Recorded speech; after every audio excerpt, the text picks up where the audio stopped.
Ladies and gentlemen, we will go ahead and call this meeting to order. This is the December 14th, 2021 meeting of the Laughlin Town Advisory Board. A little bit of housekeeping here. Items on the agenda may be taken out of order, and the board may combine two or more agenda items for consideration. The board may remove an item from the agenda or delay discussion relating to an item at any time. No action may be taken on any matter not listed on today's posted agenda. All planning and zoning matters heard at this meeting are forwarded to the Board of County Commissioners Zoning Commission, known as the BCC, or the Clark County Planning Commission, known as the PC, for final action. Please take a moment to turn off or mute any cell phones or electronic devices, myself included. Okay. All right.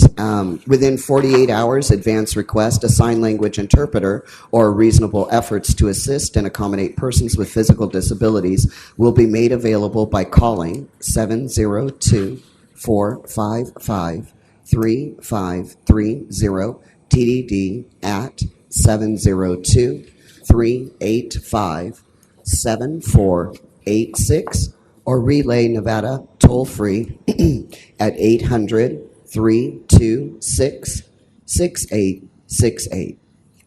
Supporting material provided to the board members for this meeting may be requested from our Secretary, Tammy Harris, by calling 702-298-0828.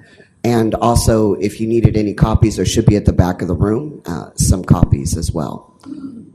Supporting material is or will be available through the Clark County Department of Administrative Services, 500 South Grand Central Parkway, 6th floor, Las Vegas, Nevada. And also on Clark County's website, clarkcountynv.gov/Laughlin TAB. You have before you today our board. And if I can go ahead and ask you to please stand for our invocation, led by Pastor Doug Wesley. And Fred, if you'll lead us in the Pledge of Allegiance. Merry Christmas to everybody. Happy New Year. I want to share something that I have experienced recently. That is, as a result of us going to the American Legion, we're now doing our church services there on Sunday nights.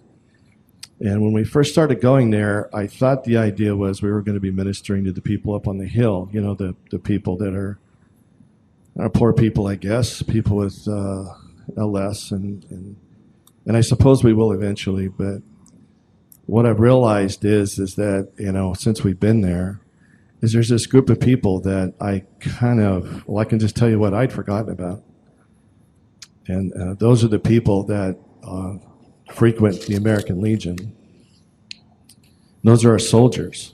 I mean, the people that went to war for us, our veterans. Since I've been there, I've noticed the veterans, they come and they go, and, you know, we say hi to them.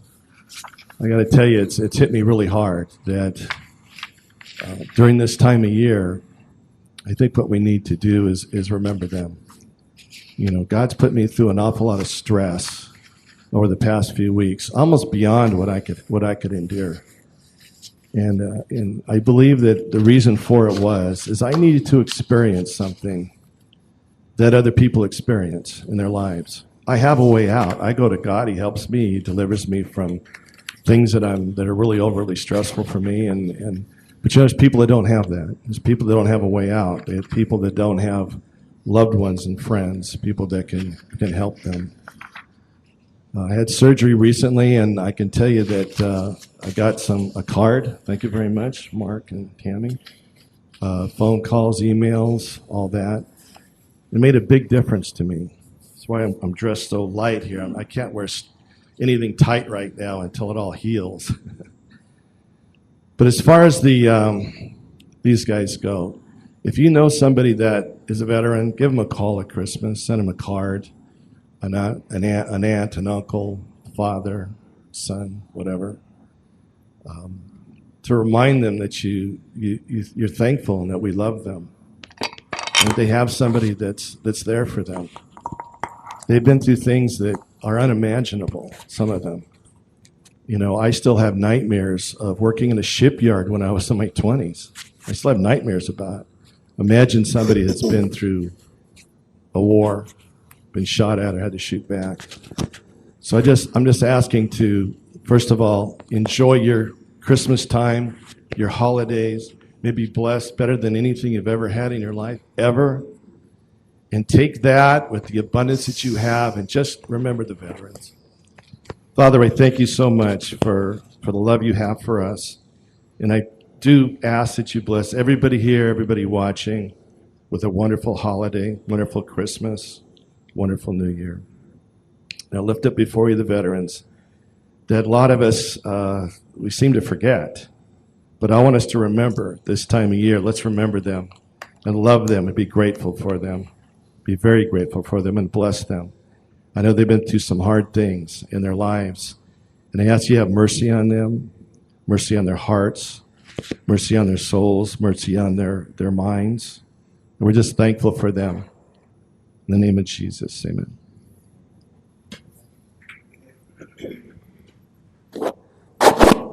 To the flag of the United States of America and to the republic for which it stands, one nation, under God, indivisible, with liberty and justice for all.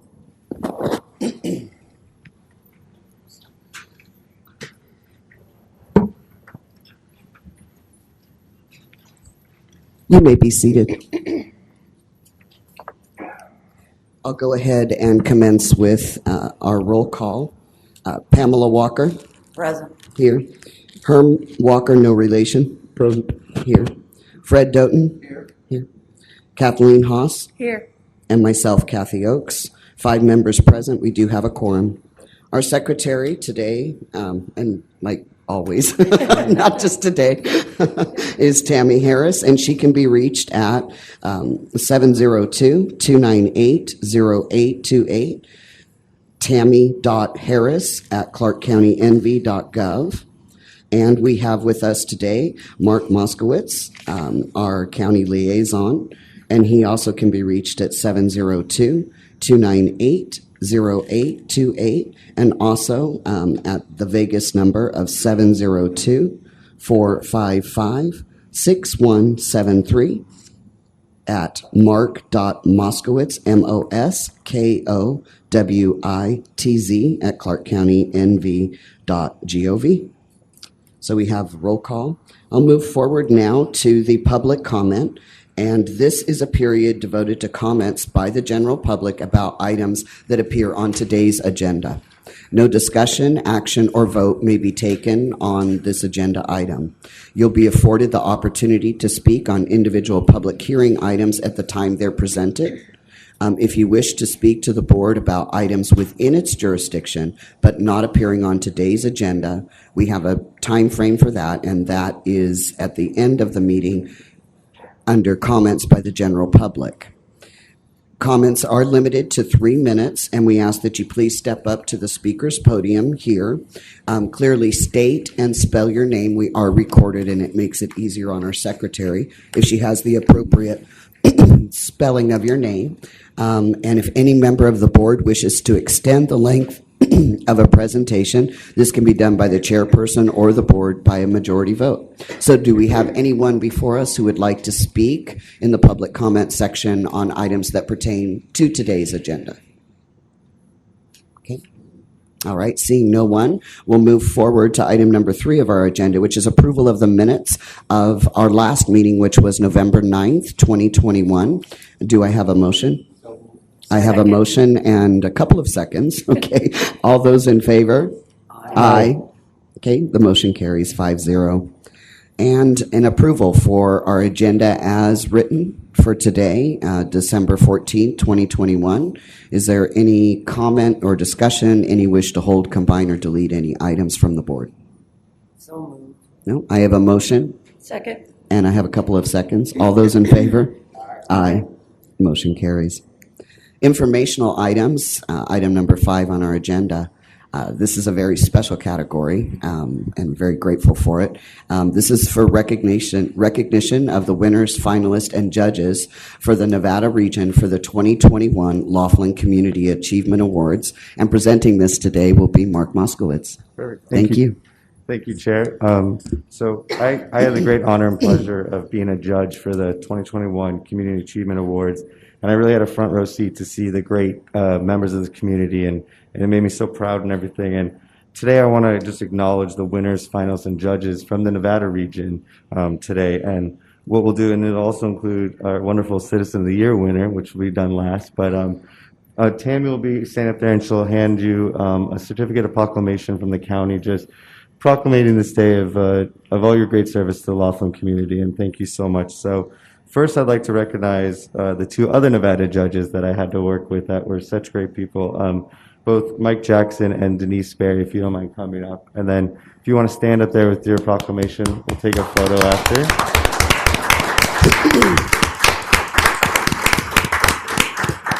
And then, is Kent Divich here? Him. Okay, so we'll take one all together. Yeah. So, and then I'd like to call up Heidi Zenzeski. I probably destroyed it. Zenzeski. She was a finalist for the Educator of the Year award.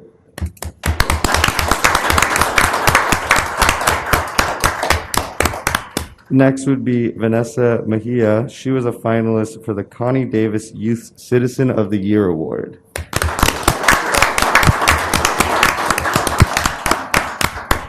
I'd like to call up Sean Hammond. He was a finalist for the Large Business of the Year for the Aquarius Casino Resort, and he was also a finalist for Citizen of the Year.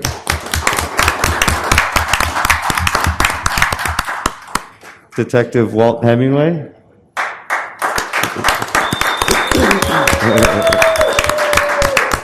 He's just getting awards monthly here, so. But he was a finalist for the Public Service Award, and he was also the winner of the Spirit of Nevada Award. And then Donna Kelly. So Donna Kelly was a finalist for the Entrepreneur Award for the Laughlin Health Clinic, and she was also a finalist for the Citizen of the Year Award and the winner of the Spirit of the Colorado River Award.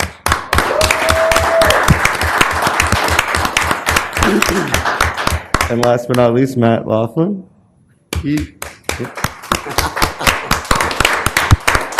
So Matt was a finalist for the Business Expansion and Retention Award for the Don Laughlin Riverside Resort and Casino. He was also the winner for the Large Business of the Year for the Don Laughlin Riverside Resort and Casino, and the winner of the Citizen of the Year. So please give everyone a round of applause.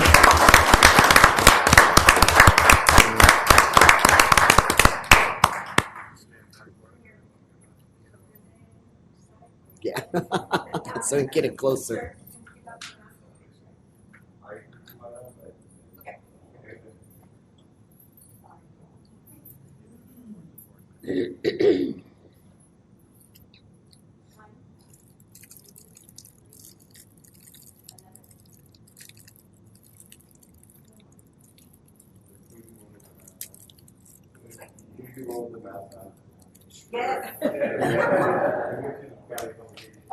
Yeah, for the county. Thank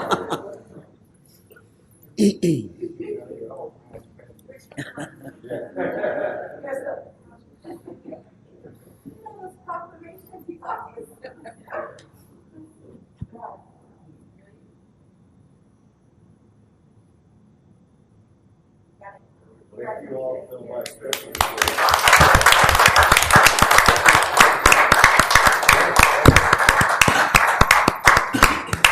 And then I also want to take a little shameless plug. You saw those great people stand up there. We also have, for our office, the Laughlin Citizen of the Year. So please be sure to nominate anyone that you think of in the community. Talk to your friends and family, because we want to highlight all the great members of our community. Thank you. And I also wanted to comment, in 20 years in sitting on this board, that is the first time we've ever acknowledged the members of the Laughlin community through the Community Achievement Awards. So I want to thank you and thank the commissioner. It's well appreciated that you see the members of this community who have been here for so long and acknowledge them. So we appreciate that from the commissioner and from you. Well, thank you so much.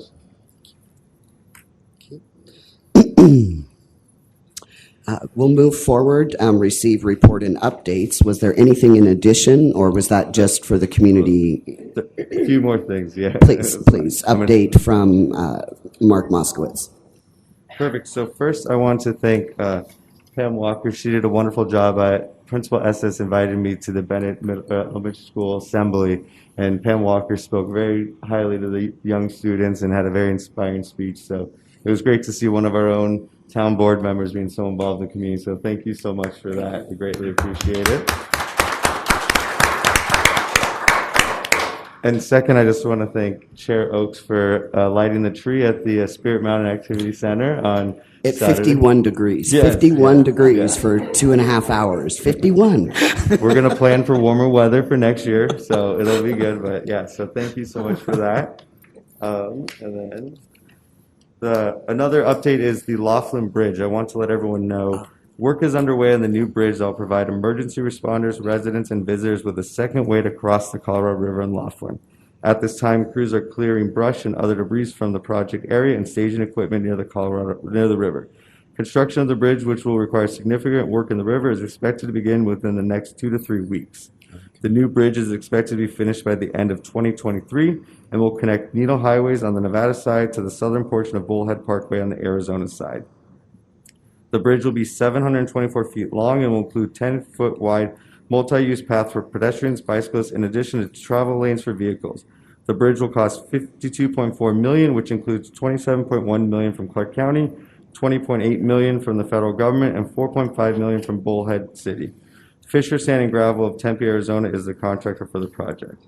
The existing bridge connecting Laughlin and Bullhead City is on the north end of the cities. The second bridge is about 8 miles south of the existing bridge. So that's exciting news that the bridge will be starting. And then 2 more quick highlights. We're going to have Nevada Legal Services and the business license will be continuing their office hours into 2022. It's going to be the same times, first Wednesday of every month, from 9 to 1 for Nevada Legal Services and 9 to 3 for Clark County business licenses. And the first one will be January 5th. So we're continuing that service through 2022. We had great turnout for it, and any questions you can always call our office, and we're more than happy to help. So, and then the last item is, if you've noticed when you walked in, there was the clerk recorder kiosk that is returned to this building. As you can see, there's a flyer up there. You can record documents, scan records, retrieve official documents. What's so great about it is when you walk by, a physical person that's in the Las Vegas office will turn on the machine. They will see you. They can talk with you. So it's not like a prompted machine. It's an actual real life human that we've all spoken to that'll be there. So that is a great thing. And what's awesome is the machine you see there, we're actually going to get in the coming months a more technologically advanced one. So this is just a little holder for now, but the commissioner is really pushing to have more services down here. We're going to get one that's the top notch that can do even more services. So this one can do so much right now. Please encourage people that don't want to make the trip to Las Vegas. You can get everything done here. There's a printer, there's a scanner, you can pay for stuff. So it's really all in one, and just come to our office and use it during business hours. So we have some flyers back there. And once again, if you have any questions, just contact our office. So thank you. Mark, I just wanted to, dovetail into what you said about business license, because in addition to them being here, they're actually in the community. I had a bit of a snafu, when I rebranded my businesses from like Pizza Hut into Red Brick Pizza. We sent in the paperwork to change it, the, DBA notices that I had done through the Clark County. They just didn't receive one of them, but they're actually physically out in the community doing inspections where we've had a long time difficulty with businesses that are not licensed. I came across that personally, and it was just a paperwork that was missing. But I will say, that's something we've wanted in this community for those people that, are conducting business but not licensed. So they're actually physically in the community because of being here, because it was as well on a Wednesday. Yep. So I just wanted to let you know they're actually doing those inspections. Thank you so much. That's great to hear. It was kind of painful for me, but that's okay. I did get it fixed. I apologize for that. No, that's okay. It's as it should be. I didn't know it was missing, so. Good. Wonderful. And those are all my updates. Yeah. Thank you. Okay. And moving forward, we'll receive a report from Lieutenant Rogers. Oh, there he is. Okay. Hello. With Metro Police regarding activity and statistics during the past month and other crime concerns. Hello, board members. Thank you for having me here today. I'll just give a quick report. First, I'll just go over the numbers, the boring part. As far as statistics go, we're right on pace as far as calls for service last year, 320 versus 303. So it's about a 5% change. So things are opening up nicely. Things are busy. It's kind of like the way we like to see it. As far as traffic citations, we issued 277 of those in the Laughlin area. We responded or made 2 arrests for DUI. We had 4 arrests for domestic violence. A total of 20 bookings took place here in our facility here within Laughlin, and we wrote 1 ticket for a juvenile infraction.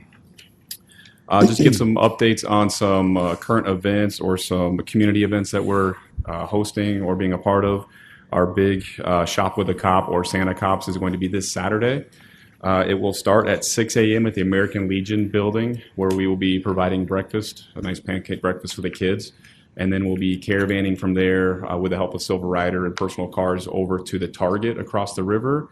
And we plan on being set up there by 7:30 a.m. So if anybody wants to volunteer, please either call me, shoot me an email, or just call our main number here, the 298-2223 number, if anyone's available to volunteer. We won't turn anybody away, but we kind of want to also keep a corral of the whole thing, so we don't have a lot of people showing up that we may not need or want, type of thing. We are gearing up for New Year's Eve. We've met with all the casinos. They are going to be pretty close to capacity. We expect it to be a very busy Friday night. Usually in law enforcement, when New Year's Eve is on a Friday night, it makes a busy weekend, where Saturday night can actually be just as busy as it was Friday night. So we are anticipating a large crowd down here. There's no events like anything major or planned, but I'll let Jackie go over the events type stuff that might be scheduled at each property. We are on Saturday bringing down an additional 12 officers from the Valley, just so we have more resources. And then Friday night for New Year's Eve, we're going to have some officers on overtime, so we're going to meet with the casinos and go over some funding options, just so we have more officers available when we're pretty much, at least having a larger crowd than a normal Friday night here in Laughlin. And then we do have several retirements. We have 6 of our police officers retiring, so we're wishing them, thank you for their service here to the Laughlin community, and we'll have some fresh new officers that will be here by January for our the next town board. So I'll try to see if we get a couple of them to come by. And like I said, our door is always open and available. And I'll turn it over to the board if anybody has any questions, comments, concerns. Just maybe a request. When you have the new officers, if we could maybe set something up just to kind of get to know the board a little bit, some for the new officers that are going to be assigned to Laughlin. Yeah. Just definitely. Community concerns, you have a wealth of knowledge on this board. Yeah. And maybe through our offices. I can coordinate with the lieutenant, and we can set something up to just. Yeah, because we have to do 2 at a time, Sure. But if we could do that, that'd be great. Yeah, that would be. With our numbers, when you look at percentages wise, it's basically 24% turnover in staff for myself and for Laughlin. So it will be good to kind of, like I said, have a nice sit down or questions. And none of the officers have ever worked down here before, so everything's going to be new to them. So any help that they can get would be fantastic. Okay. Okay. All right. Great. And we'll see you Saturday. Okay. Thank you. At 6 a.m. Dear Lord. I'm not a morning person. Okay. And receive a report from Clark County Fire Department regarding calls for service during the past month and fire prevention issues. Welcome.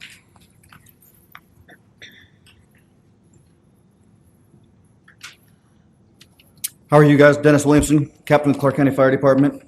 This is my first time doing this, so if I mess up, please don't bite too hard. Pretty much, the biggest thing is we've pretty much maintained the same call volume from month to month, from October to November, and this typically becomes a little bit more of our busier time of the year because of the elderly people that come down from the colder states. So we're not seeing a huge increase in calls for service. Actually, my rescue is actually slower by a call a day. So they're averaging, they went 87 calls this month of November, and then in August or October they had 112. So we're actually getting less calls for medical. Our fire suppression units are running right the same, 50, 60 calls a month. So there's not a whole lot to change there. We just recently had 5 new people bid down, and we have them all trained up to all the tech rescue standards, all the boating standards, everything that we need to take care of everything in the community. Do you have any questions? Any questions from the board? No. Thank you for coming today, and see, we're painless. Yes, sir. Oh, wait. Sorry, Herb.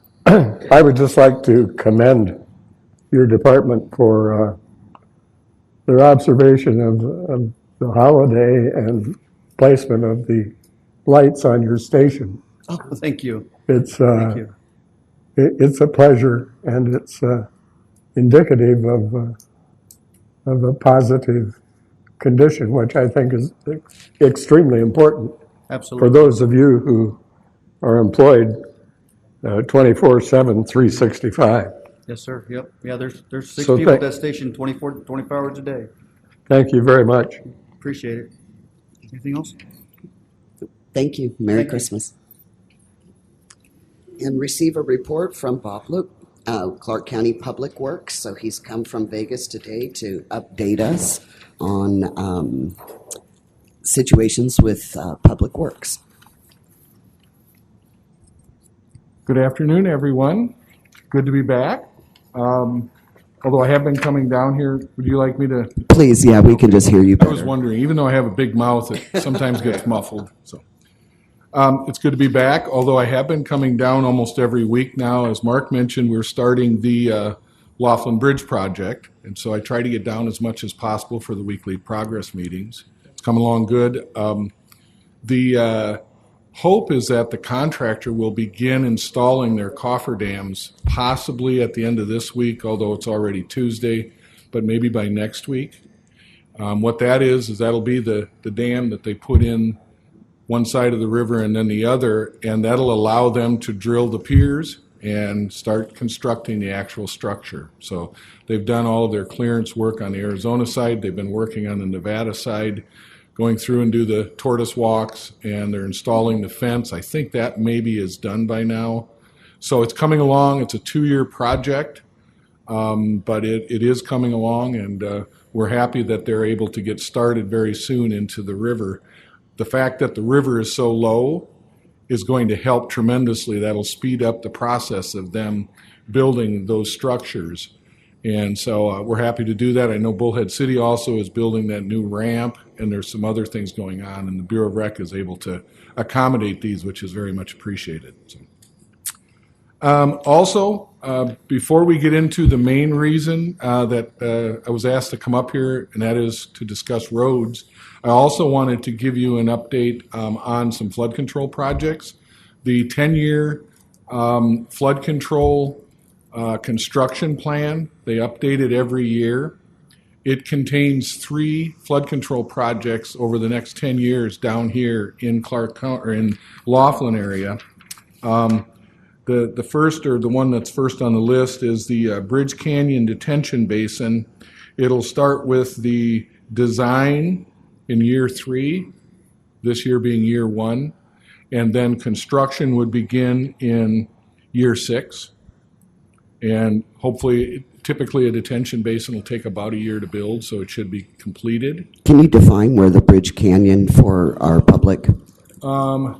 You had to ask that. I do much better when I have a map that I'm shows sorry, it. yeah, I don't. It is up north of the Hyco Hyco. Detention Basin, and it's farther up.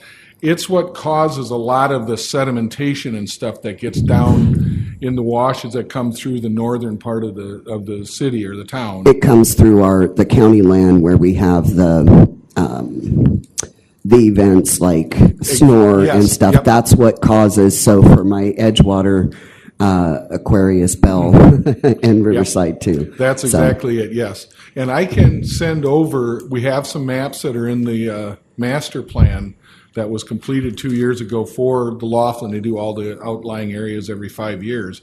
And I can send that down to Tammy and she can distribute it because it shows exactly where it's at. I know in general, but I'm sure I would be off by a section if I pointed on the map. The second project is the Hyco Detention Basin expansion, which will significantly, it'll pick up more water by extending the sides of it out and intercepting more water that flows through there. It'll also increase the capacity, allow for more sedimentation to settle out in there. And the timeline on HICO expansion? We're going to start the design this current year, probably in the January, February range. And then it's slated for construction in year 4. And then the last project is the Laughlin Marina to Desert Marina Drive flood control facility, which is a box culvert that starts at the end of Laughlin Marina Drive. Right now it just discharges out. That's what flows down and goes across South Casino Drive and then flows on down and is creating the far majority of the sedimentation problems in the Laughlin Lagoon. So that is scheduled for, the design would be year 5 and the construction would be year 7. So we actually, so like I said, we have 3 projects. I want to say, I didn't total this up, but I think roughly about $15 or $16 million worth of projects that are in here. So, and then what I know everybody had wanted to know was the road situation here. I know that I had shared this with Tammy and Commissioner Naft and Mark, but the county started, we started, I should say, in 2018. We bought a new road rating vehicle, and we started rating all of Clark County's roadways. We have over 8,000 lane miles of roads. If you can think about that, that gets us back and forth across the United States a couple of times. That's how many roads that we have within the county, and that's outlying areas and the Vegas Valley. And it rates the condition of the roads. Now, part of it is automatic, and that's what this vehicle does. It's a pickup truck.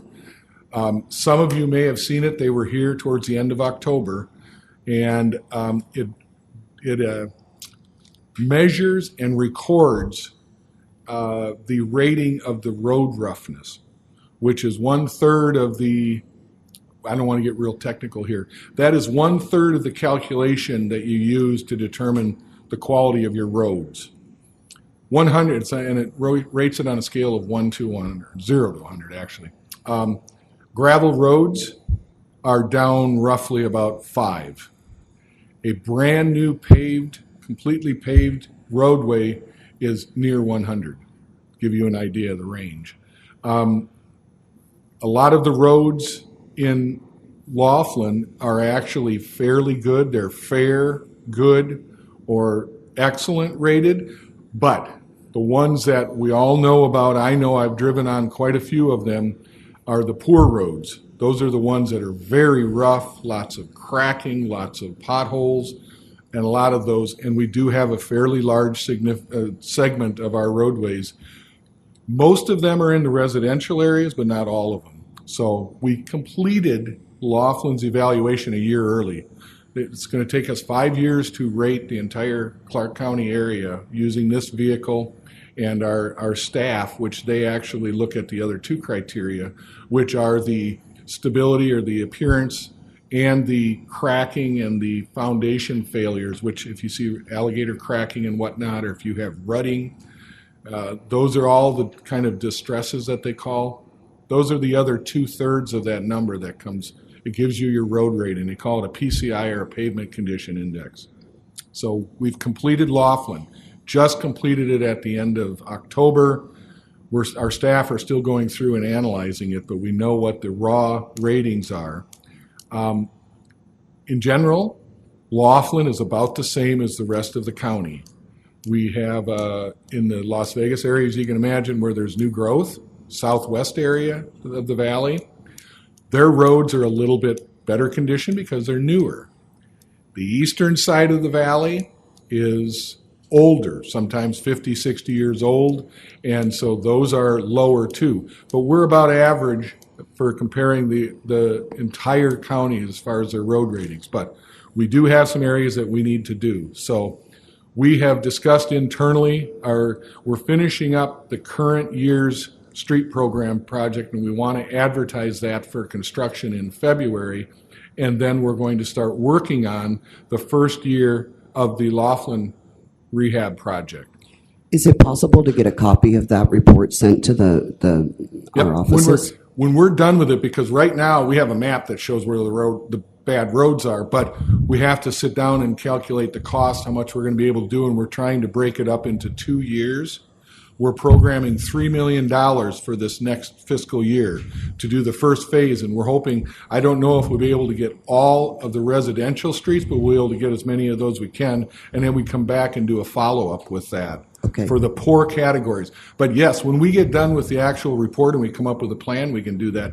I can send down the map beforehand and you can look, but I'll guarantee you, everybody, that when you see the map, if you see a red street, you already know that it's a red street because you drive on it. And I knew, because I've been on a lot of these over the last year. So I just think it'd be valuable information for us, just to keep track. Sure, you betcha. Certainly. Yes, I absolutely will do that. I'll get that over. I'll send it over to Tammy, and then once we get the program together, though, which I'm hoping they'll start working on that in earnest in February when we get they've got the project that they're working on now out to bid, and they'll be working on the coming year's project.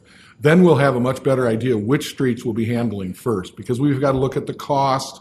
We try to do the rehab in one geographical area, because if you have a contractor bouncing from the north part of this town to the south part, it's very expensive. They're spending a lot of time, so if you do it more, you'll get better prices for that. So we try to do that, but we also try to get the worst roads first. That's the critical thing. And then that'll be the basis, along with all of Clark County. We'll be using this rating system. And in fact, as soon as we're done with our 5-year rotation, they'll start on what they started on in 2018, and they'll do it in year 6, and we'll have this continuously, so that in the future we will know the condition of our roadways much better. Now, technology has really helped a lot. This road rating, because you used to have to measure the roughness manually. You had to drive in your vehicle and you had to kind of sense it. Well, now that part of it's all taken care of, so the staff can look at the distresses and the surface smoothness and stuff and do that and let the road rating or the roughness rating be done automatically, and it makes a big difference. But those folks over a 5-year period will have driven 8,000 miles for every lane mile that we have, and that's difficult. They have to stop and start. Everything goes into a GIS system. They've got a computer, and they probably, every day they generate more information than I probably do in a month working at my computer in the office, so it's pretty impressive. But anyway, that's where we're at right now.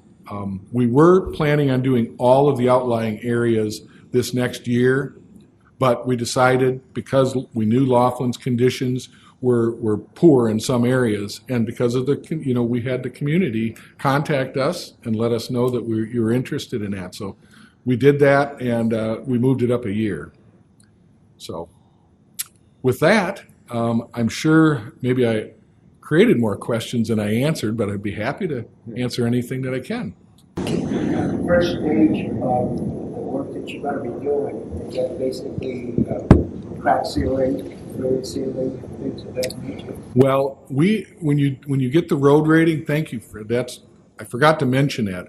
We have these conditions, and we look at, sometimes the condition is mostly just because it's rough, but the pavement itself is still sound. And you can get by with milling and then doing an overlay. And so that would be much cheaper and also easier to do. But if the pavement is deteriorated or you're having a subgrade failure, and when I say subgrade, it's the gravel and stuff that's underneath the pavement.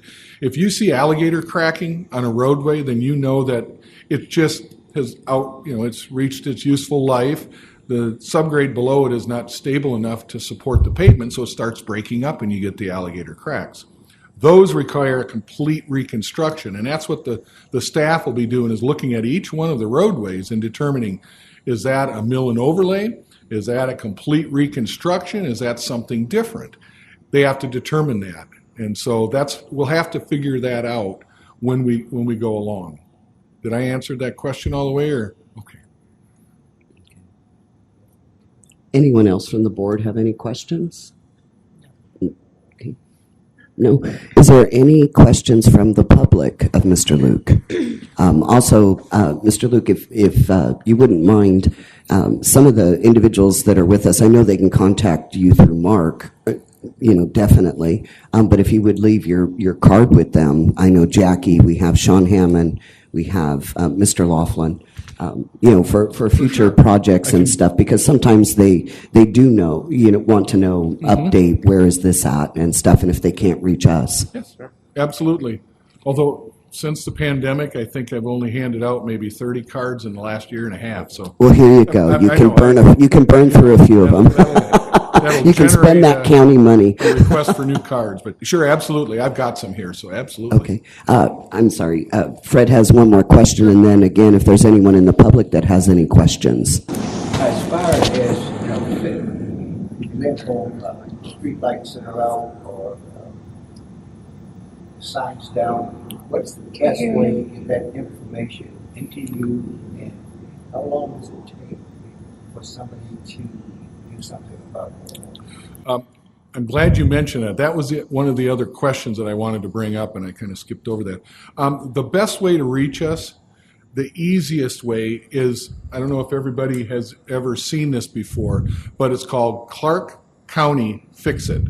And if you Google that, it'll take you right to a web page. We use it. I think Building Services uses it, and there's another department or two. That it's super simple. We'll use it. I'll use it sometimes. If I'm out and driving around and I notice something, rather than trying to write it down, I'll pull over and actually go to that, and I'll just leave a message. It automatically goes into our repair system. And so if you notice a street light out, if you notice a street sign down, if you notice a pothole, or anything like that, if you notice a culvert at the end of it, the end section got washed out during the last storm, you can put that in there, and it goes right into our system, generates a work order, and it goes to our maintenance divisions. The key is, you can pick where it goes to, but don't send it to the roads department if it's a street light out, because that's our traffic division. Signals. They handle the street lights and stuff. That is the best way. Although you can also call, you can contact the office up here, or you can call our main office up in Las Vegas. Anyway, we'll get the messages and stuff. But the Fix-It automatically generates a work order, basically, within the county system. And it's the easiest thing to do. I can use it. You can use it. You can add a picture if you want, if you've got your cell phone, or you can put it. You can put in whatever you want. That much information helps. The more information, the better for us. You can also contact us. As far as that is what generates the majority of our repair work. We have a little bit less than 400 people countywide, and we do not see all of the streetlights. We aren't, so we rely on you all of our citizens, to let us know, hey, there's a street light out. Hey, there's a head on a traffic signal that isn't working, or something like that. And don't assume that somebody else already called it in, please, because maybe everybody will say that. Please use that, because we won't know otherwise. As far as how long it takes, it depends on what the workload is, but we do send down crews. We actually have one crew that's based down here, and they'll typically be able to go out and look at something within a day. How long has that been? I don't recall them being a crew based out here. Well, there's not a crew. There's one person Okay. that is, they're our crew. Whenever we need to have multiple people, if we have to have heavy equipment, we'll bring those down. But they're down here, and they're able to go out and look at it. But also our supervisors come down every week. In the roads division, we have 10 supervisors that handle different areas. They'll do flood control. They'll have one that does pavement restoration, concrete repairs, things like that. And they'll be coming down periodically, too. We have one supervisor down here every week or more, because we try to, anytime we have something going on with one of our outlying areas, we get out there. But, if our crews are backed up as far as the street light goes, it might take a week or a week and a half for them to get a crew out here. Maybe not. Maybe they'll have somebody down here already and they do it that day. But it's hard to say. They'll get to it. It's always in there, and they continually work on the list as they go down. And believe me, it's never, since I've been here, we've never ran out of anything on the list to do. Okay. Any questions from the public of Mr. Lukes? I have one question. Go ahead. On traffic control, for example, putting up a stoplight or a stop sign, my understanding is that there's some criteria in terms of volume determination. Yes. Who sets that standard? Well, we utilize the Manual on Uniform Traffic Control Devices, MUTCD. It's been around for decades. It's used, as far as I know, by every agency in the United States. It is the traffic Bible. We use it. Every other community I've ever worked in, and the states that I've worked in, they all use that. So that has what we call warrants. To put in a stop sign, to put up a yield sign, to put up a signal, anything like that, a pedestrian flasher. There's different criteria. Some of it is volume-based, some of it's accident-based, some of it's just a sight distance problem, or sometimes putting in yield signs, it's just you determine the high-priority roadway, the primary roadway, and then the secondary roadway. If the condition warrants it, they will install a yield sign. We have a crew. We have several crews in our traffic division that do studies, and we've got a whole list of studies. When we get those requests, sometimes they can't get to them for a couple of months because these requests or these studies sometimes can take a week or two just to collect the data. They'll go out and put traffic counters up. They might have to put people out there. They might have to put temporary cameras to see what turning volumes are and things like that, but they will evaluate that. And they periodically do that. We keep a record of all of those. And then whenever we get a request, traffic signals are a good thing. They're based on primarily traffic volumes and accidents. What about pedestrian crossings? Pedestrian crossings are also the same way. They look at it. They look at what the clear and best route for pedestrians to take is, and then they look at the volumes of that. They look at sight distances, things of that nature. Do you know if they have ever done any studies or made any determination concerning pedestrian crossings on Needles Highway in the vicinity of the Family Dollar Store and the Clark County Library? Yes, Herm, we've done that a couple of times. That's how, when I sat on this board, I think going back like to 2005, that may have even been prior to you. Yes, it was. We added, there was nothing there at the time. We did have a fatality. And we added there's just like a yellow amber that blinks. We did, But they there's no did do a pedestrian study. crossing. Correct, I know. And they did do the study, and it didn't warrant it at that time based upon the manual. But we did implore Mr. Toth to get us the blinking amber, and that was put in at that time. Now, whether it would warrant it again today, if that was done, I don't know, because that was 2005.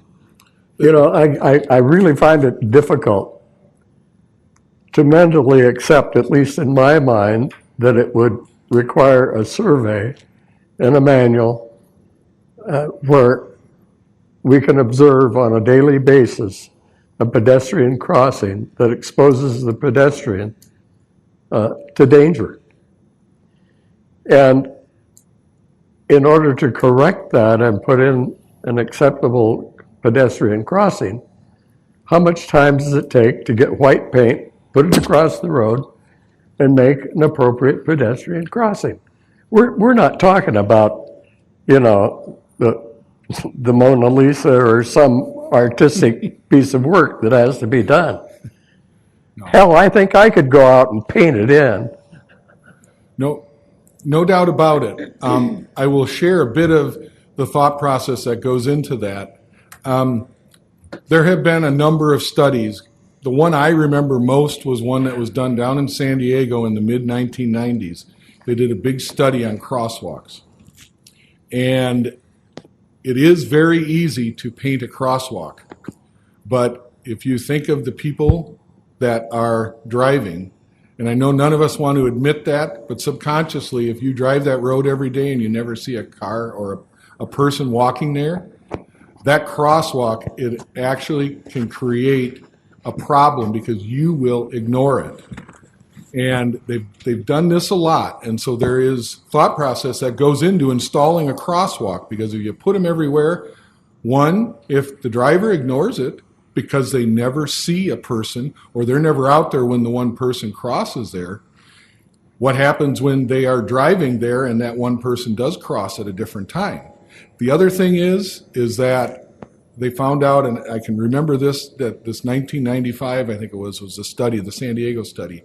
They actually had some psychological evaluations that were done, and they said that the pedestrians think that that white line is a block wall, and they can stop or they can walk through, and the car will never stop, or that will stop. Excuse me, I'm saying that wrong. We all know that that's not the case, and so the pedestrians, if there is that problem with people. If you've been down on the Strip before we started putting in those pedestrian overpasses, there was people that just walked out because they wanted to, and they figured they'll stop. We had a lot of problems down there. And so I know what you're saying, Herm, but that's the reason why we don't go out there and just automatically do that. And we have to think about it, and we want to make sure that we're doing something that's right to the best of our abilities, not just putting it up because it makes sense, but we'll end up being ignored, and we could end up hurting somebody because of that. So That might be something we want to maybe add to the list for another traffic study, absolutely. to look at Those- outside of the library, Las Palmas, Family Dollar, because when we looked at it before, the crosswalk, was negated, but I do see where some of that has changed, because now we have one out in front of the Legion where the bus stops are. Yep. So maybe that's something we circle back. It's been Sure. 15 years. To maybe look at it again. If I could suggest something, please use that Clark County Fix-It, because that gets it into the system, and it will get in our list to evaluate. I can take that particular one back and let them know, but it's good to get that into this system, because that's a way for us to keep track of it. We assign the folks as that evaluation comes up, we get somebody out there to do that. Actually, usually on that, they'll have a couple of people go out, because we'll also get pedestrian counts and traffic counts to be able to evaluate it. But I think you'll see that from this meeting. So, and we do have someone to speak for some questions for you, Mr. Luke. you bet. With all due respect, Mr. Luke, comparing us to Vegas, comparing us to San Diego is not going to work for us that live here. We have an average of 9,000 residents. On the low end, 18,000 riders ride our Southern Nevada Transit Coalition buses every single month, and that's a low number. Their ability to get to those bus stops, forget Family Dollar, the closest crosswalk is at North Point to that position. And we know that our 9,000 residents, and majority of them, number one, don't drive. Number two, walk to Family Dollar and our best library ever in Southern Nevada, to the post office and to the Laughlin Community Church. I will not allow anybody to compare us to Las Vegas or San Diego, and our residents deserve a crosswalk there with flashing yellow lights, just like Herm said. We see it every single day, and our residents are different than any others. We need something to keep those people safe and get it to the transit, allow people with scooters to get across there, allow our children to cross Needles Highway in safety, no matter what the psychological tests or anything say. I'll put that in that public service thing over every day if I have to, just because it's been ignored way too long. I don't think we have enough crosswalks for the people on either side of Needles Highway, and it's just unacceptable. I'm sorry. Thank you. Thank you, Jackie. So like I said, I'm pretty sure you'll hear more of that from this meeting, and that's fine. We do And- not find out about these unless people come forward. Right, and it may be something for those of us that, will use the Fix-It site. There are some additional opportunities on Needles Highway as well that we can look at too. So that's something that feel free to put that in there as well, Jackie. Okay, all right, so if I have no more questions, One comment. please. If you go across the river to Bullhead, somewhere around 7th or 8th Street, there is a light Battery that went dead you in my can push the green button, and I haven't heard and there's any. stop signs. I'm just that stop having a the terrible traffic. time trying to hear I anything. believe that would be a perfect solution right there at that intersection. You mean O'Leary's Pub? Out by O'Leary's Pub? Yeah. For those of us that landmark things. Okay. Yes, I was working in Bullhead City when that was installed. I'll tell you a little bit of history about that. That was installed by the state of Arizona Department of Transportation, because that is a state highway that goes through there. When I first started working in Bullhead City in 2007, one of the things that came out from the state was the top 5, which is a list of the worst stretches of roadway for a variety of different issues: crashes, pedestrian deaths, vehicular deaths, all kinds of stuff. And unfortunately, that location made it on that list statewide.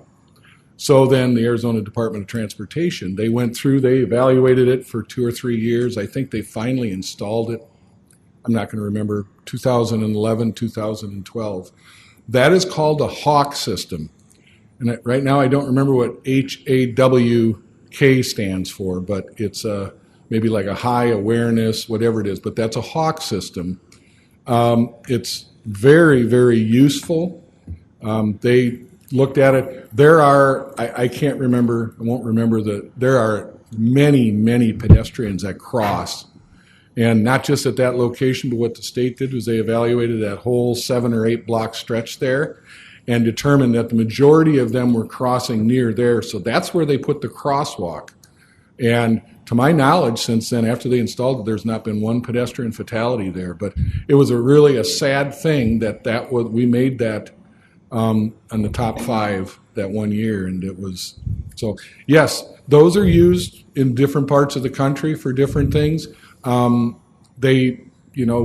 have warrants for those, just like traffic signals.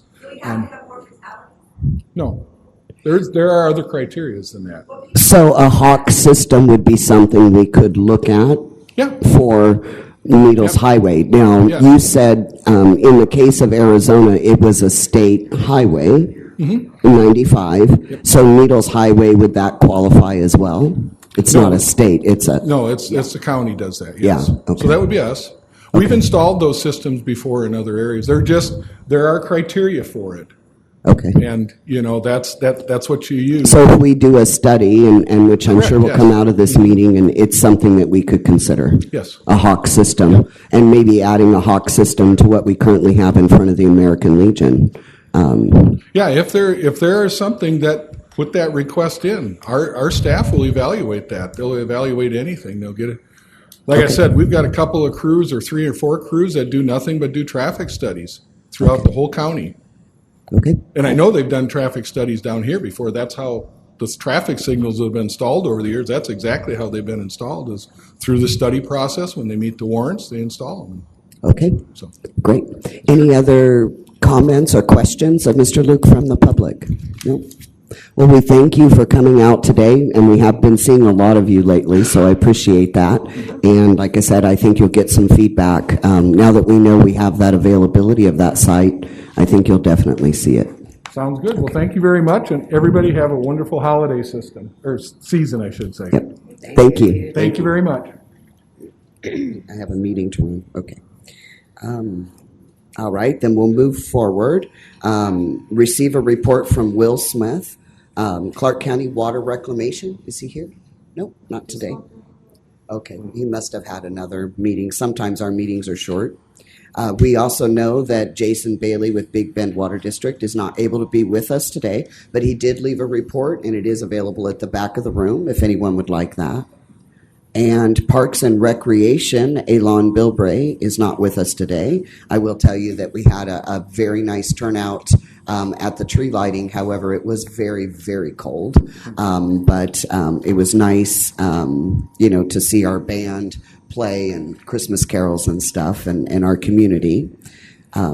And also we have Haley Mayo, University of Nevada Cooperative Extension, that can't be with us today. Often this happens during the holidays as people are taking vacation and stuff.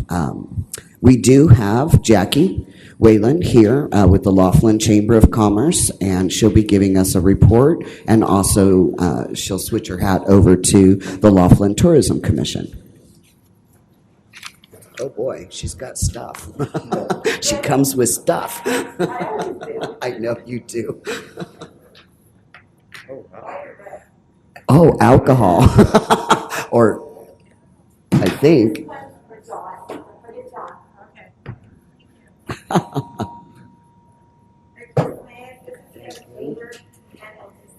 Thank you. Oh, wonderful. Yep.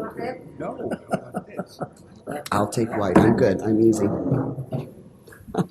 not my favorite, but my number 2. Thank you. There we go. Thank you. Thank you very much.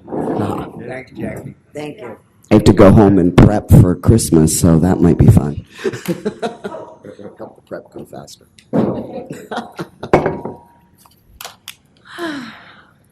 Jackie Wallin, Wallin, Laughlin Chamber, Laughlin Tourism Commission. I'll start with Laughlin Chamber. Laughlin Chamber Water Flow Committee. It's been very instrumental. This committee has been going full pretty fast since last February, February time. We've been in committee for 2 years now.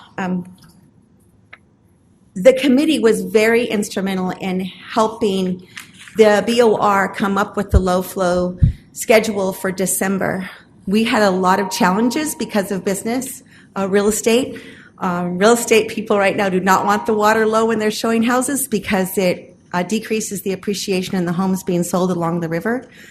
And our science project with the PhD, Mike Cavallero in Bullhead, really needed some cold water studies for his work for the caddisfly. Getting the whole month of December to be at low flow Monday through Friday was quite challenging. The only thing that saved us was the fish are kind of quiet right now. Tours are not going. And we don't have a lot of recreation this time of year. That committee is made up of Riverside, Mr. Rayleigh from Transport, the people who come out of Aquarius with the celebration. It also involves recreational people, real estate, BOR, public services, and Bullhead City municipalities, including Lake Havasu. So this committee is very instrumental, and I want you guys to start thinking about when you have issues with water to bring them to the committee so that all the stakeholders and those who enjoy the Colorado River in the southern region have an opportunity to hear your concerns. You can email them to me at jackie@laughlin.chamber.com. The river cleanup this December has also been being scheduled, so if you can find a river cleanup committee on either side of the river, please bring black bags, some gloves, some really good non-slip shoes, and fill the black bags and bring them up to the street, and we'll have somebody come pick them up. Just let me know if you guys are going down there. Community Achievement Awards went off without a hitch on November 13th. You got to see all the wonderful people that we recognize today. I want to thank those who sat on the board. They go through a minimum of 40 hours over about 3.5 weeks or more coming up with the final four. We had 167 nominees this year. They had to come down with the final four in each category. And it was very difficult decisions for those judges to make. I only facilitate the paperwork. They make all the decision. It's difficult. They had 7 this year, and they worked through it very, very well. And I'm so glad Mark was able to help because he met a lot of really cool people from both sides of the river.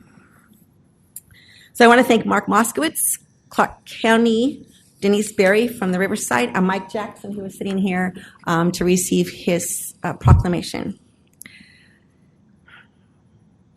The Chamber and the Aquarius's Jingle Mingle Mixer was well attended. Everyone got presents from Santa Sean. Raffle prizes were shared, and a food spectacular. Oh my God, the food was amazing, from calamari to short ribs to shrimp. Everybody really enjoyed getting back out and being with each other. We limited it to 250. We didn't have to wear masks in the event because it was a private party, so people were relaxed enough to carry on conversations. We watched old movies. We talked about the state of the union with Feed a Family. And from that event alone, I think we reached about 120 more families were able to be fed from that event alone. The $10 that you pay to attend that event is 100% donated to the Feed a Family program, and the Golden Entertainment crew picks up the meal tab. So it was pretty cool. Thank you again, Sean. We had a great time. It was lots of fun. If you attended, you would have understood how much fun it was. Maybe too much fun. Scheduling now is underway for the networking and educating mixers that we have early morning for breakfast. So if anybody's interested in talking about their business, their nonprofit, their veterans programs, anything that you do, please let us know. You get 40 minutes to speak about what you do and the donations you make to our community. And then we have a little bit of networking time to talk to each other about what we believe is needed and what we believe nobody knows about your business. The volunteers in partnership have been super busy. Speaking of cold weather, they were out there at less than 40 degrees Saturday and Sunday with snore, and they froze their butt off. It was crazy. And the wind on Saturday was pretty bad. They're still the airport ambassadors, and they have TSA clearance still at the airport, and they do it for free.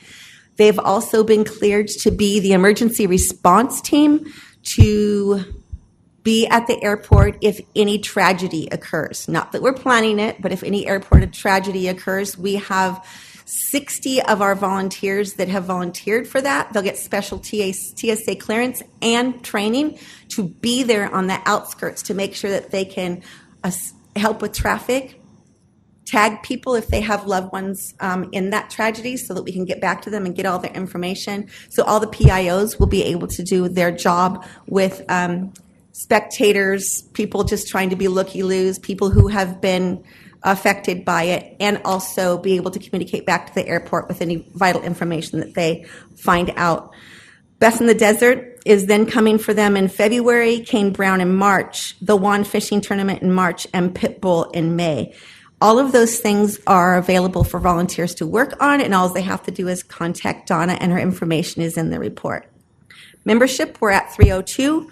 Laughlin's 29% of that membership. New members this quarter of 3, and 2 of those were from the Laughlin community.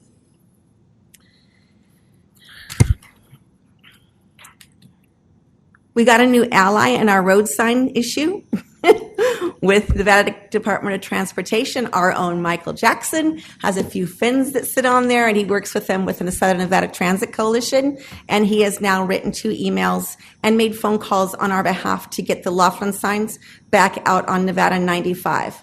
If you remember, we only have one, and it's at the top of 163 at Nevada 95. We have none leaving Henderson, heading to Boulder City, from Railroad Pass all the way to 163, except for that one, and we're requesting a sign a minimum of every 40 miles, reminding people that don't use maps or GPS that Laughlin's still ahead of you. You don't have to turn around and get lost. I want to announce just most recently, Mr. Markowitz and Commissioner Naft. Especially Commissioner Naft works on the LVCVA Board of Directors, and he has been able to commit with Fitch from LBCVA that we will be receiving a community digital billboard because I whined. Sorry, I'm a whiner when it comes to stuff we need. And it will be exclusive, not for resorts, I'm sorry. It will be exclusive for public safety, programs that benefit the community, things that are happening at our schools and libraries, and a place for our businesses to announce the things that they have going on. Sort of like a regular community digital billboard like they have over on the Bullhead City side, but ours, we still have to look for a location, and we're building a committee right now to decide what the best location for that community billboard will be. But we're very happy. It was like an early Christmas present. So thank you to Commissioner Naft and to you guys and to LVCVA for committing to that. And that's the end of my report, and I will take any questions that you may have. Any questions from the board? Okay. If you want to move on to LTC. Yes. The world's toughest mudder. It was a nice turnout for participants and spectators from all over the world. It was a little crazy out there, a little dusty, a little muddy, but our volunteers really did a good job at helping. I want to say that I don't believe everyone was there for the right reasons, but I believe that there was a lot of competition going on, and I think we might get some real exposure from those two events, which were World's Toughest Mudder and Tough Mudder themselves. The Run Laughlin experience, we had over 1,000. I don't know the exact number yet because I haven't got a post of an analysis that came and participated in that, and we had over 151 volunteer hours from the day before to the day after for cleanup. Snore was very cold. We had less participants this year because the Mint 400 was held the week before, and it's a very short amount of time for the drivers to turn their vehicles around to compete. It's a lot of money. I do want to tell you that our own town guy came in 12th overall in the 6,100 class. And I think it's only 12th because he was in a new car and he still has some things to iron out, but he did really good. And I think my favorite part was watching his parents and grandfather follow him in the helicopter. It was so much fun. You really bring a good name to Snore and to the people who race here, and thank you. They really like seeing Matt compete, and we like seeing him too. The townwide events coming up that are LTC sponsored are Kane Brown and Pitbull, March and May. Then after that will be the Laughlin Open at Lake Mojave at Catherine. Funding has been approved by LTC, and additional sponsors have been obtained. We do have an additional $10,000 coming from the Nevada Commission on Tourism, or Travel Nevada, for all marketing efforts only. And then the Juan Company has acquired another $10,000 from a boat manufacturer, a bass boat manufacturer. Destination marketing is still underway. LTC was approved for another billboard campaign. It won't be as big as the one we had in 2022, but it will be in January and February, and we're approving the visuals and the locations of those digital billboards right now. And that's all I have for LTC. Any questions? No? Okay. Thank you very much for the update, Jackie. You're welcome. And let's see.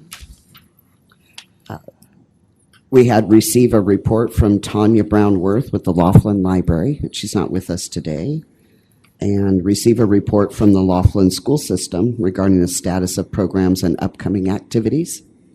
Please, Dawn. Good afternoon, Dawn Estes for the record, ESTES, Laughlin Schools. We refer to November as No School November. We have a lot of holidays and short breaks, but in between we also just have some really amazing events that occur. Some great things that have happened at our schools locally. Thinking about roads, we had a complete replacement of all the asphalt on the high school campus. So if you have not been there lately, it's incredible. It had reached to the point that it felt like gravel. It wasn't even safe that we could sweep or clean it anymore. Thanks to our community voices, we really got pushed up on the list. So we feel like with our new carpet, our new tile, our new asphalt, that the Laughlin schools were on the nice list this year. So we thank Clark County School Districts. When I was last here, we reported that we were going before the Bond Oversight Committee for approval for construction to start sooner than later. I'm happy to report that that made it through the Bond Oversight. It's slated to go before the Board of Trustees in December, and we're very hopeful that January we will be talking about planning and what that looks like for a replacement elementary campus and a what we would refer to as an auxiliary gym on our secondary campus. So very excited for the great things happening. Last week, we have a very generous donor, Bob and Sandy Ellis, come out of the Henderson area. The career was in towing. He will tell you that as a child, he started with little. And his grandmother always said, if you were in the place that you could give back, you give back. We're 6 years with the Ellis family. Every year at Christmas, they provide a new pair of shoes and socks for all of our students, pre-K through 12th grade. We're at 730 students, so they've all received new shoes within the last week or are receiving them this week. Skechers is a very generous donor with the program. For the primary students, the majority of the shoes this year, for whatever reason, were light-up shoes.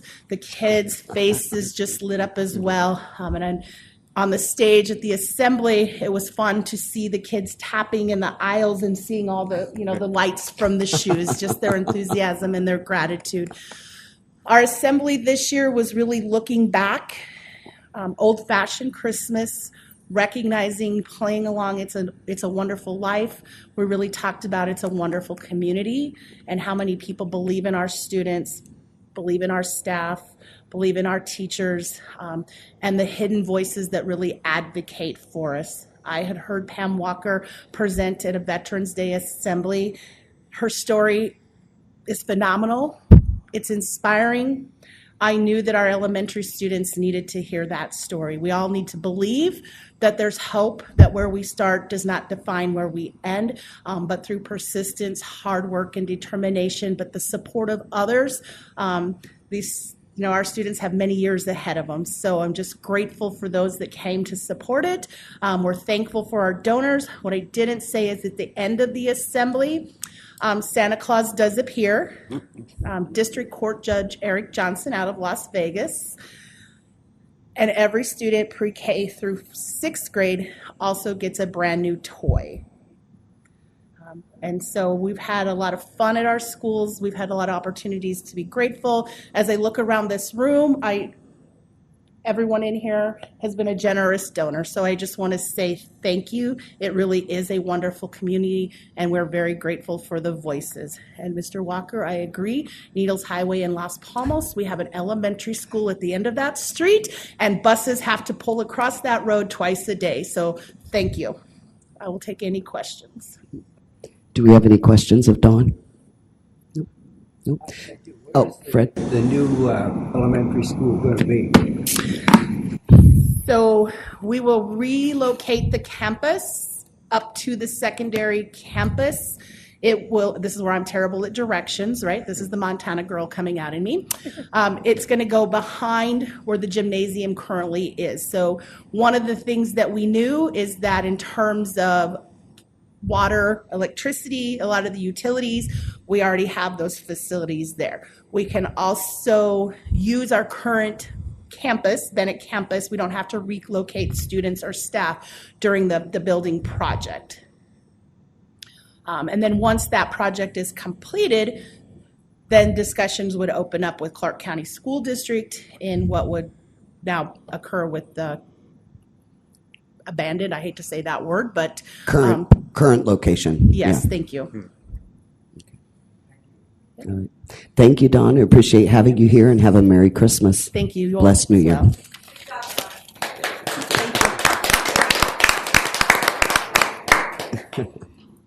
I told her I had to go back to the school by 3 o'clock, so it worked out great. Oh, yeah, you got 10 minutes, and in Laughlin, you can be there. That's why I love it here. Okay, announcements of upcoming neighborhood meetings and county or community events. And do we have any of those from the board or any from the public? No? Okay. Moving on, our Laughlin Town Advisory Board is accepting nominations for the 2022 Laughlin Citizen of the Year. That's through December 30th of 2021. We do have nomination forms that are available in several of the places that we always post our meetings: the Laughlin Library, Community Resource Center, Spirit Mountain Activity Center, the Laughlin Administrative Offices, or you can also get them from the Clark County website, clarkcountynv.gov. You do have to turn those in here to this office in person by December 30th at 5 p.m. December 30th, what day of the week is that? I believe it's a Thursday. It's a Thursday. Okay, so we're here. Okay. All right. The Laughlin Citizen of the Year Award is given annually in honor of the late Jim Edwards and is intended to recognize and thank the outstanding citizen of Laughlin who has given his or her private time and effort to help local government make Laughlin a better place to live. It is expected that the 2022 Citizen of the Year recipient will be announced and honored at this meeting on Tuesday, February 8th, 2022, here at this office at 1:30 p.m. Moving forward to planning and zoning, there are no issues before us. Moving forward again to general business, that is to nominate and appoint 10 members for the Citizen of the Year Committee, and this is for possible action. Do we just want the members of this board, if you would submit the contact information to Tammy, or do you want us to actually pull a vote on it? You don't need a vote, but I do need the contact. The contact information. By the end of the week, if possible. By the end of the week, everyone good with that? Do you have some people in mind and stuff? Yes? Okay, so if we can get that and their contact information by Friday to Tammy. Okay, done deal. All right. So comments by the general public. This is a period devoted to comments by the general public about matters that are relevant to the board's jurisdiction. No vote may be taken on a matter not listed on the posted agenda. Comments will be limited to 3 minutes. Again, please step up to the speaker's podium. If applicable, state your name and address and spell your name for the record. If any member of the board wishes to extend the length of a presentation, this will be done by the chair or the board by majority vote. So this is a public comment session for anyone that wishes to speak about anything pertaining to the jurisdiction of this board, but not necessarily on today's agenda. So if there's anyone that would like to speak, please come up to the podium, state your name and address for the record. Okay. All right.